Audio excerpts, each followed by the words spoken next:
విచారణలో భాగంగా పెద్దలు ధనంజయ రెడ్డి గారిని, వైజీ కృష్ణమోహన్ రెడ్డి గారిని అరెస్ట్ చేస్తున్నట్టు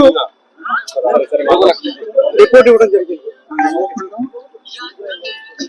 ఈ రిపోర్ట్ లో ఇంతకు ముందు అరెస్ట్ అయిన వారి రిమాండ్ రిపోర్ట్ చూసినా, వాళ్ళ కన్ఫెషన్ రిపోర్ట్ చూసినా ఎక్కడా కూడా ధనంజయ రెడ్డి గారు కానీ పేరు కానీ, కృష్ణమోహన్ రెడ్డి గారి పేరు కానీ లేకపోయినప్పటికీ కూడా వీళ్ళకి ఇష్టం వచ్చినట్టుగా క్రియేట్ చేసుకొని ఒక పొలిటికల్ వెండర్ తోటి రాజకీయ వేధింపులో భాగంగా ఈ ప్రభుత్వాన్ని బస్టు పట్టించే విధంగా ఇంతకు ముందు అరెస్ట్ అయిన ఎవరు కూడా వాళ్ళ కన్ఫెషన్ రిపోర్ట్ లో గానీ, లేకపోతే వాళ్ళ రిమాండ్ రిపోర్ట్ లో గానీ వీళ్ళు ఉన్నారు, వీళ్ళ పాత్రదారులు అని చెప్పి చెప్పకపోయినప్పటికీ కూడా వారు ఇష్టం వచ్చినట్టు వారు రాసుకొని లేని కుంభకోణాన్ని ఉన్నట్టుగా చిత్రీకరించి, లేని పాత్రదారుల్ని ఉన్నట్టుగా పాత్రదారులుగా క్రియేట్ చేసి ఈ రోజు అరెస్ట్ చూపించడం జరిగింది.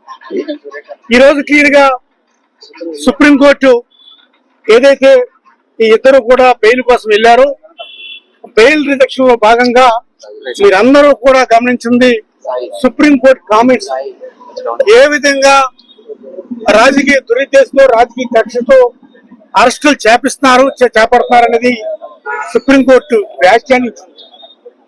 మరి ఈరోజు వాళ్ళ కన్ఫెషన్ రిపోర్ట్ లో కూడా అనేక తప్పులు జరిగినట్టు రాస్తే దానికి ఇద్దరు కూడా సంతకం పెట్టకుండా, మీరు ఏది రాస్తే అది మేము సంతకం పెట్టడం, నేను చెప్పిందే రాయండి, చెప్పితేనే సంతకం పెడతాననే విధంగా ఈ రోజు ధనంజయ రెడ్డి గారు, కృష్ణమోహన్ రెడ్డి గారు ఉండి మీరు మార్చే వరకు ఇది మా ఒరిజినల్ కన్ఫెషన్ కాదు, మా కన్ఫెషన్ ఏంటో మేము కోర్టులోనే చెప్తాం అని చెప్పడం జరిగింది.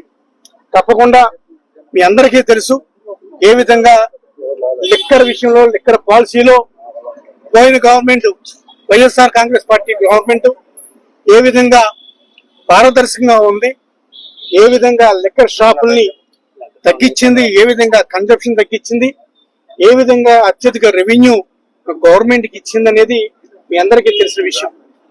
గతంలో లిక్కర్ పాలసీలు అంటే ఏ విధంగా అవినీతి కూరుకుపోయితో తెలుగుదేశం ప్రభుత్వంలో చూసాం. మేము అలా చేయకుండా, మా ప్రభుత్వం అలా చేయకుండా చాలా పారదర్శకంగా చేసింది. తప్పకుండా కోర్టులో న్యాయం దొరుకుతుంది. మీరు ఎంత రాజకీయ వేధింపుల్ని గురి చేసినా సరే వైఎస్ఆర్ కాంగ్రెస్ పార్టీ భయపడదు. తప్పకుండా కోర్టును ఆశ్రయించాం, కోర్టు న్యాయం చేస్తుంది. ఏ తప్పు చేయలేదు, తప్పు చేశామని చెప్పి మీరే పదే పదే మీరు మా మీద బురద వేస్తున్నారు. ఆ బురదని మేము కడుక్కుంటాం. తప్పకుండా కోర్టులో ఆశ్రయిస్తున్నాం. కోర్టు ద్వారా మేము నిర్దోషులుగా తేల్తామని చెప్పి మీ తరపు తెలియజేస్తున్నాం.